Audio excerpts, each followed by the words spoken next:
With the age of cryptocurrency beginning, we are seeing more and more altcoins enter the market. We've seen things like Dogecoin, Cardano, and so many more. We have previously talked about Bitcoin on this channel, so if you wish to learn more about the topic, I would suggest going to watch that video. Today's video we're going to be discussing Ethereum. We will discuss what it is, how it works, and how you get it. So without further ado, let's get straight into the video. I fight to live, I fight to strive. One day I'll have what I want in life. Make sure to go over to the ETHEREUM channel, hit that subscribe button, and hit that notification bell to stay up to date with all the future videos. First, I must say that nothing in this video is financial advice. I'm not a financial advisor. Always do your own research and due diligence, and yeah, take that as you will. Now back to the video. What is Ethereum? Ethereum was first introduced in 2013 by Vitalik, and it builds off of Bitcoin's innovation. Ethereum can sometimes be called Ether or ETH, which ETH is the ticker for Ethereum. Because it builds off of Bitcoin's innovation, it is referred to as an altcoin. It has some slight differences, and there are altcoins off of Ether as well. These can be found anywhere, just search them up. Ethereum is a technology that allows you to send cryptocurrencies to someone for a small fee.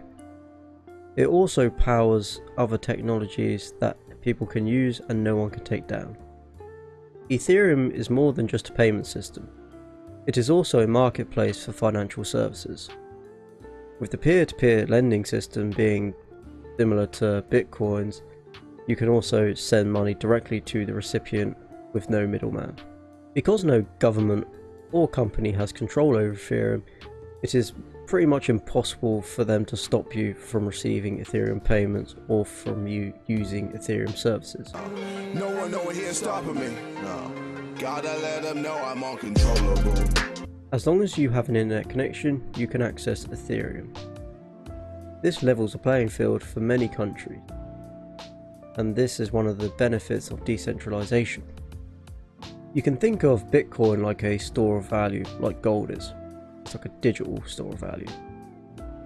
Whereas Ether is more usable and flexible, with its better transactions per second, and it's more flexible given its contracts and its programmable blockchain.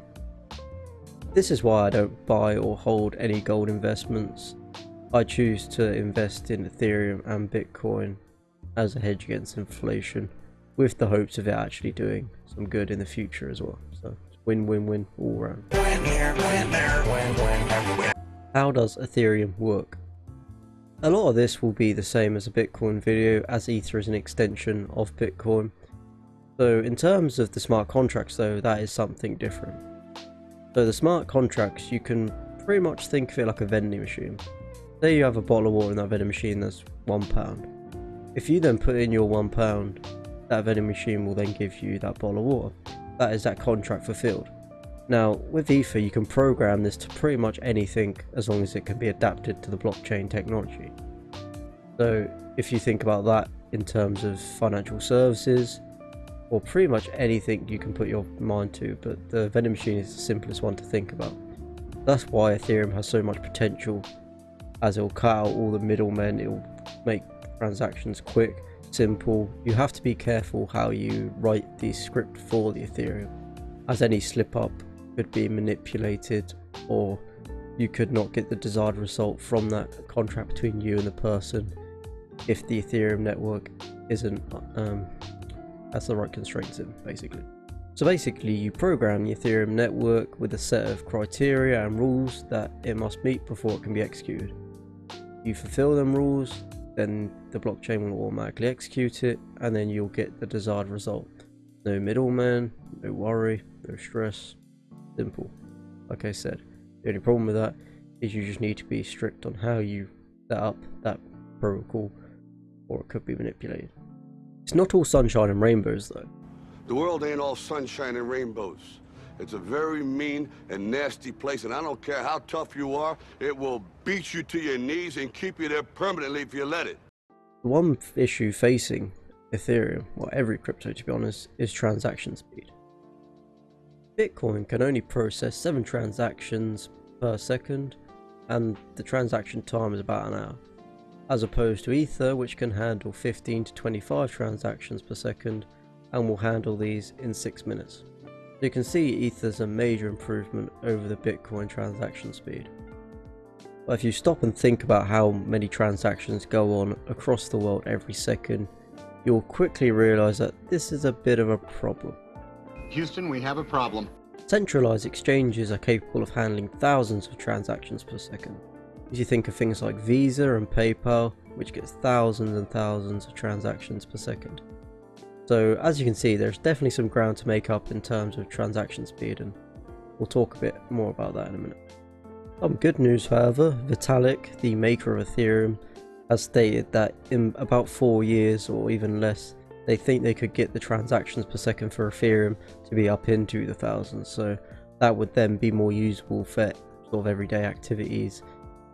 However, when it comes to, he also stated that when it comes to things like 100,000 or in that range of transactions per second, that it probably won't happen, at least for the foreseeable future. That'll probably stay on a centralized server network.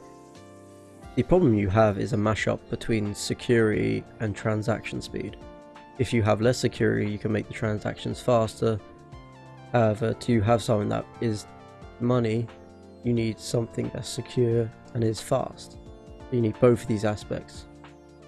So Ethereum is always changing. You've got Ethereum 2.0 coming out soon, which will be the biggest update to Ethereum network, and this will then probably increase the transaction speed even further. Okay, so how do you get Ethereum? Well, you'd have to buy it from an online exchange. Now, I personally use Gemini. You can buy it from things like Gemini or Coinbase. Like I said, I personally use Gemini to buy my crypto on. I then store my crypto on a platform called Blockfi. The links will be in the description for both of these websites. Blockfi allows you to earn an additional 4% interest. I believe it's getting increased soon as well. That 4% interest is just on addition to whatever else you get from gains and whatnot. So that's just a nice bonus to have. Now from here you also can store Ethereum on a nano ledger. You just have to Google basically how to do it, and there'll be a tutorial, but you can do it.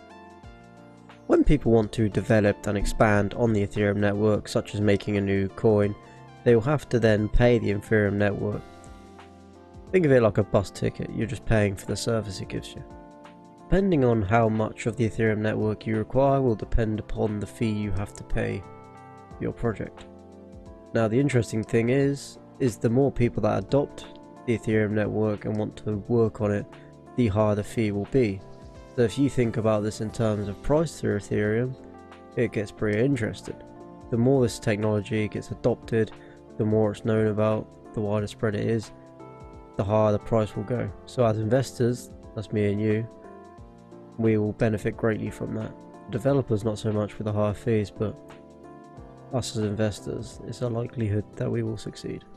And like I said previously, go check out the Bitcoin video, because that Ethereum is just an extension of how Bitcoin works. So if you don't understand how Bitcoin works, you can't really understand how Ethereum works very well. So if you're a bit confused still of like how it actually does the transactions, how that kind of stuff works, then check out that video and that'll explain it for you. In conclusion, Ethereum is just another cryptocurrency. Bitcoin is like a gold, a store of value, where Ethereum has more potential and more uses. With the smart contracts that we talked about earlier, that's its biggest selling point really, because this can be used in a variety of industries, not just taking over the money system. I personally am bullish on both Bitcoin and Ethereum. I think now doing more research into Ethereum, I think I lean towards Ethereum a little bit more. However, I still have a bit more trust in Bitcoin at the minute, so it's a bit of a catch-22 for me personally. Like I said, do your own research, look into both of them, look into other coins. Cardano is one I've been hearing good things about, so I might check that out, see if I want to add that to my portfolio. I might do a video on that if I look at it and like it, who knows. Just be prepared though, like with all new investments, it could be risky for you to get into Ethereum, so always just consult yourself. Like I said at the start of the video, I'm not your financial advisor. Ethereum did have a bit of a crash recently and it's picking back up now. Cryptos do this, they crash, they go up, all investments go through this phase, so just be aware before you get in, that's not all sunshine and rainbows. I hope you enjoyed and got some value out of this video on Ethereum.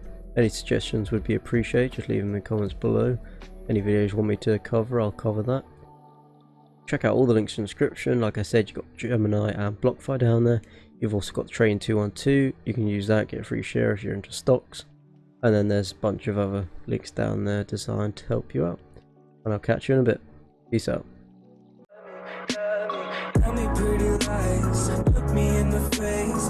Tell me that you love me, even if it's fake.